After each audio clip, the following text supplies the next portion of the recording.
मध्य प्रदेश के मुख्यमंत्री डॉक्टर मोहन यादव ने कहा कि सरकार प्रदेश में समान आचार संहिता यानी यूसीसी को लागू करने की दिशा में आगे बढ़ रही है।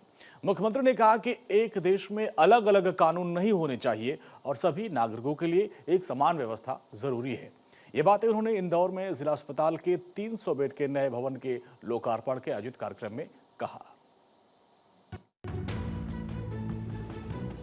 मुख्यमंत्री डॉक्टर मोहन यादव ने इंदौर में जिला चिकित्सालय के नवनिर्मित 300 बिस्तरीय भवन का लोकार्पण किया। लोकार्पण के दौरान समान नागरिक संहिता यानी यूसीसी को लेकर बड़ा स्टेटमेंट दिया। उन्होंने कहा कि प्रदेश में एक समान कानून लागू करने की दिशा में सरकार आगे बढ़ रही है। मुख्यमंत्री ने कहा, एक देश में अलग अलग कानून नहीं होने चाहिए और सभी नागरिकों के लिए समान व्यवस्था जरूरी है। मुझे इस बात की प्रसन्नता है, पूरे प्रदेश में हम एक समान कानून लगाने के लिए धीरे धीरे करके विधानसभा की तरफ बढ़ रहे हैं। इसी विधानसभा के अंदर हमारे कोई भी धर्म के हो, सभी धर्मों के सबका सम्मान करते हुए एक समान कानून लाने के लिए हमारी सरकार इसी वर्षाकालीन सत्र में इसको पास कराने के लिए आगे बढ़ रही है। ये हमारी अपनी प्रतिबद्धता है। 83 करोड़ की लागत से बना ये नया अस्पताल आधुनिक चिकित्सीय सुविधा से लैस है, जिसका इंदौर वासी लंबे समय से इंतजार कर रहे थे। यही नहीं, मुख्यमंत्री ने बताया कि मध्य प्रदेश में स्वास्थ्य सेवाओं को बेहतर बनाने की दिशा में कई महत्वपूर्ण निर्णय भी लिए गए हैं। उन्होंने कहा कि हमारी प्रतिबद्धता है कि अगले 2.5 वर्ष में 52 मेडिकल कॉलेज मध्य प्रदेश में होंगे। साथ ही नीट परीक्षा पास करने वाले निर्धन छात्रों की पढ़ाई का खर्च मध्य प्रदेश सरकार उठा रही है। प्राइवेट और गवर्नमेंट मिलाकर के 5 से बढ़कर 33 मेडिकल कॉलेज आज हमारे राज्य में हुए और ये 2.5 साल के अंदर बचे हुए सारे कॉलेज जोड़ेंगे तो 52 मेडिकल कॉलेज अकेले अपने मध्य प्रदेश में होंगे। ये हमारे अपने सरकार की प्रति प्रतिबद्धता है। मुख्यमंत्री डॉक्टर मोहन यादव ने आज ही मध्य प्रदेश की पहली अंतर्राष्ट्रीय हवाई सेवा इंदौर से अबू धाबी का शुभारंभ भी किया है।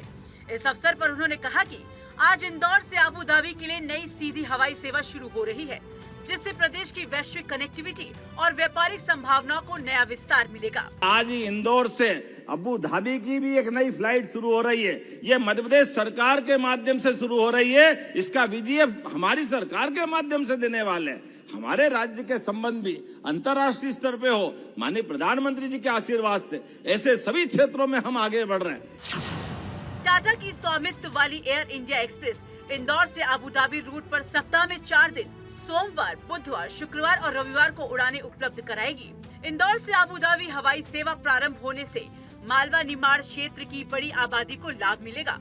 वर्तमान में इस मार्ग पर यात्रियों को दिल्ली अथवा मुंबई के माध्यम से यात्रा करनी पड़ती है, जिससे लगभग 7 से 8 घंटे का समय लगता है। नई उड़ान शुरू होने से ये यात्रा लगभग 3 घंटे 15 मिनट में पूरी हो सकेगी। इससे व्यापार, निवेश, पर्यटन और औद्योगिक गतिविधियों को बढ़ावा मिलेगा। इस कार्यक्रम के दौरान मुख्यमंत्री ने प्रदेश में महिला, युवा, किसान और गरीबों के उत्थान के लिए चलाई जा रही योजनाओं का भी जिक्र किया। उन्होंने कहा कि हमारी सरकार ने मध्य प्रदेश में उद्योग और रोजगार वर्ष के माध्यम से लाखों युवाओं और महिलाओं की स्वरोजगार प्रदान किया है। किसान कल्याण वर्ष में किसानों की बेहतरी के लिए काम कर रहे हैं, युवाओं को रोजगार दिलाने की दिशा में काम कर रहे हैं, युवाओं की जिंदगी बेहतर बनाने के लिए हमने 2 दिन पहले सेमीकंडक्टर, AI तमाम प्रकार की आधुनिक व्यवस्थाओं के बलबूते पर, युवाओं की बुद्धिमत्ता के बलबूते पर मध्य प्रदेश को आगे बढ़ाने के लिए उस दिशा में भी आगे बढ़ रहे हैं। मुख्यमंत्री ने बताया कि किसानों के लिए सिंचाई और पेयजल के लिए केन बेतवा लिंक परियोजना तथा पार्वती काली सिंध चंबल लिंक परियोजना चलाई जा रही है। PKC योजना के माध्यम से, पार्वती काली सिंध चंबल योजना के माध्यम से श्योपुर से लगा करके मुरैना, भिंड, ग्वालियर, राजगढ़, शाजापुर, देवास, उज्जैन, नीमच, मंदसौर पूरे 13 जिलों के अंदर पानी मिलेगा। जोरदार अभिनंदन करो, ये हमारी सरकार के माध्यम से। सीएम ने राज्य में सड़क परिवहन सेवा को बेहतर बनाने के लिए मुख्यमंत्री सुगम परियोजनाओं के बारे में भी बताया। उन्होंने कहा कि इसके माध्यम से मध्य प्रदेश में राज्य शासन द्वारा बसें संचालित होंगी, जिससे प्रदेश वासियों को सुगम परिवहन सुविधा मिलेगी। मुख्यमंत्री सुगम परिवहन बस योजना के माध्यम से जब सड़कें बन गई है तो गांव में बस भी चाहिए।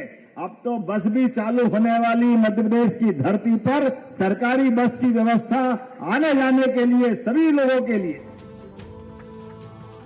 सीएम ने कहा कि किसानों की आय दोगुने करने के लिए कृषि कार्य हेतु किसानों को दिन में बिजली प्रदान की जाएगी।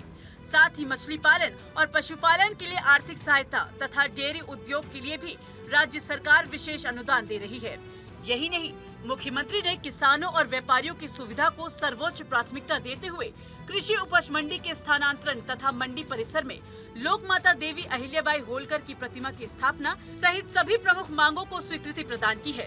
आपने मधु भैया, आपने कहा कि माता अहिल्या की प्रतिमा इस कृषि उपज मंडी क्षेत्र में लगाना है। जोरदार अभिनंदन को उसको लगाने की घोषणा करते हैं।